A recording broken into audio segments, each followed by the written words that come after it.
ಹೂಗಳ ಉಪಯೋಗಗಳು: ಗುಲಾಬಿ ಹೂ ತಲೆ ಸುತ್ತುವುದು, ಕಣ್ಣಿನ ಸಮಸ್ಯೆಗಳಿಗೆ ಚಿಕಿತ್ಸೆ ನೀಡುತ್ತದೆ. ಮಲ್ಲೆ ಹೂ ಮನಃಶಾಂತಿಗೆ ಸಹಾಯ ಮಾಡುತ್ತದೆ, ಕಣ್ಣಿಗೆ ಶೀತಲತೆ ನೀಡುತ್ತದೆ.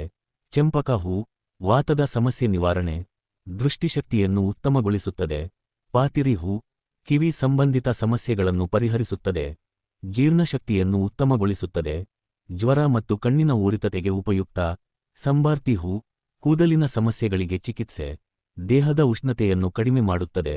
ಮಗಿಳಂ ಹೂ ತಲೆ ಸಂಬಂಧಿತ ತೊಂದರೆಗಳನ್ನು ನಿವಾರಿಸುತ್ತದೆ, ಹಲ್ಲು ನೋವು ಮತ್ತು ಇತರ ಹಲ್ಲಿನ ಸಮಸ್ಯೆಗಳಿಗೆ ಪರಿಹಾರ.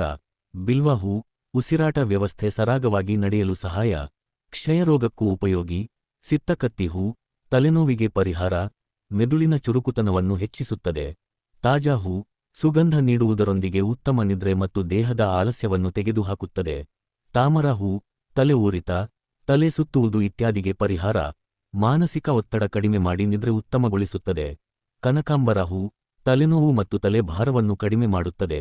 ತಾಜಾ ಹೂ, ಮಗಿಳಂ ಹೂ, ಚಂದನ ಹೂ, ಗುಲಾಬಿ ಹೂ, ಚೆಂಪಕ ಹೂ ಇವು ವಾತ ಮತ್ತು ಕಫ ದೋಷಗಳಿಗೆ ಅತ್ಯುತ್ತಮವಾದದ್ದು. ದೇಹ ಆರೋಗ್ಯಕ್ಕೆ ಸಂಬಂಧಿಸಿದ ಇಂತಹ ಅಮೂಲ್ಯ ಮಾಹಿತಿಯನ್ನು ನೀವು ಮಾತ್ರವೇ ಅಲ್ಲ, ಇತರರಿಗೂ ತಿಳಿಸಿ, ಹೆಚ್ಚು ಹಂಚಿಕೊಳ್ಳಿ. ಪ್ರಾಕೃತಿಕ ಆಹಾರ ಮತ್ತು ಆಯುರ್ವೇದ ಸಲಹೆಗಾರರು, ಪಾರಂಪರಿಕ ಚಿಕಿತ್ಸಕ ಸಿದ್ಧ ವೈದ್ಯರು ಸುರೇಶ್